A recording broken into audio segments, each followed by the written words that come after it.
Hey everyone, Dan McKenzie here with the McKenzie Law Firm. We are an estate planning, estate administration, and small business counsel law firm in the Denver, Colorado area. And wanted to make a video today that kind of builds off a video I made earlier. There's another video out there that I have on my channel about simplicity in estate planning. And the reason I felt like it was worth a second video is just because it is the thing that probably gets mentioned the most often by our clients when they come in here is they want something really simple. I think, what they mean is they want it to be simple for the people who will ultimately implement the plan. Of course, that's really what matters. But it's hard for people who've never really done a probate process before, which most of our clients have not, never done an estate administration, never dealt with a trust, of course, to know what makes something simple or hard when we're dealing with this area of law.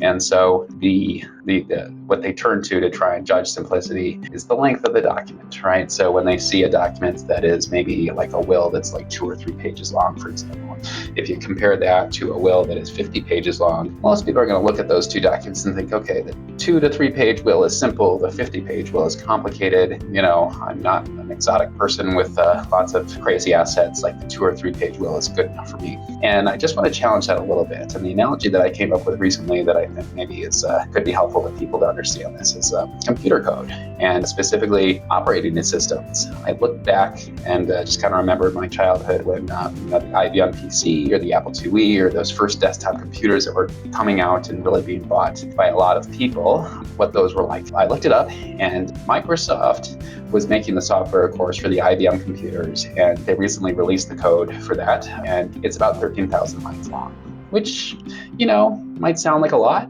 but I also understand, I haven't looked at the code myself, but my understanding is like people without a lot of computer training, frankly, can look at that code and actually kind of follow along and kind of understand what it's doing. So it's not very complicated. And 13,000 lines is kind of a lot. And if you compare it to Windows 11, which is running the machine that I'm making this video on, Microsoft doesn't tell people exactly how much code is there, but the estimate that it's about 50 million lines of code. So thousands of times more code actually than used to be in the machines 40 years ago. So the underlying instructions running this thing, all right, to say it's exponentially more complicated probably wouldn't quite capture the difference between the two. But how is the end user experience? If you were a person who was old enough to have used computers back in the early 80s, you might remember, you turn that thing on, it makes some sounds, and then it'd stop loading, and you'd have a blank screen in front of you with a blinking cursor in the upper left-hand corner. And that was it. There was nothing intuitive about what you would do next, right? If you had taken a class, if you had friends like I did who were kind of into it, you might know what commands you could type to get it to do things. Or, if I typed print hi, it might say hi. And so it did almost nothing, and nothing about it was anything that anybody could just turn on and start using. Well, compare that to today's computer, of course. And, my kids, when they hit 2 or 3 years old, can turn on a tablet, like an iPad or the computer I'm using, and find videos and start playing games or whatever else. And they literally need no instruction. But they may not even need to have seen a computer before to be able to use that stuff. So all of us have probably had the experience of seeing a child that is not much older than a baby, being entertained with an iPhone at a restaurant. And again, the power of that phone is exponentially more than the NASA, computers that were used to at the moon landing, right? So anyway, point being that the more instruction actually, the easier the end user experience. And that's really what you should be concerned about, right? So, I have this person run everything divided equally between my kids, and that's enough. I leave more instructions for the person taking care of my dogs when we go on vacation. When you think about it that way, it's kind of like this document is supposed to be the instructions on how to wrap up your entire financial life, right? Deal with your taxes, deal with any creditors, deal with anybody whose bills are coming in, instruct who's supposed to handle things, who's going to sell the real estate, what are they going to do with those proceeds?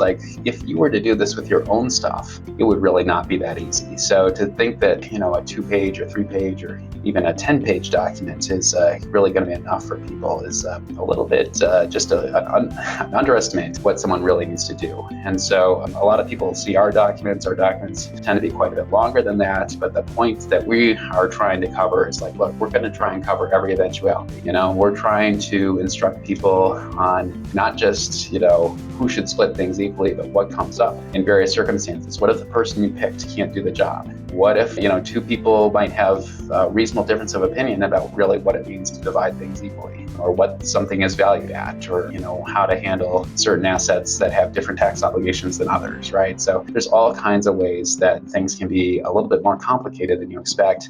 And having those instructions is going to make it easier, not harder. Right. So the other example I thought of recently is, I don't know if everyone had this experience like I did, but back in grade school, we had our teacher tell us, like, go write the instructions for how to make a peanut butter and jelly sandwich, right? Like the easiest food to make. And we all went to our desks and did that, and then gathered.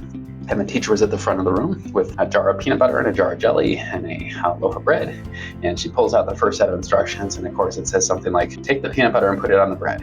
And she makes a big show of taking the entire jar of peanut butter and putting it on the bread, which is still wrapped in the plastic. And then, just take the jelly and put it on the bread. Does the same thing. It's like, okay, now you have a sandwich, right? And we're all looking at this jar of peanut butter and jelly sitting on a loaf of bread, and clearly not right. And so she went through that a couple of times with the equally ridiculous results, and then said, okay, now go back to your desk and do it again. And so, of course, we went back to our desks, we came back together, and now the instructions were a lot more detailed, right? Go, find a jar of peanut butter, unscrew the lid, grab a knife by the handle, take the pointy part of the knife, put it in the peanut butter, get about a tablespoon of peanut butter, put it on one side of a piece of bread that you have pulled out of the packaging, right? So a lot more instructions. So these instructions, again, 10 times as long as our original efforts, right? But a lot more detail, and a lot more likely that the person who was ultimately going to make that sandwich was going to get it right. So if you've never seen a sandwich before, which instructions are easier to use? And that's the longer ones. It's the longer ones. So again, do not look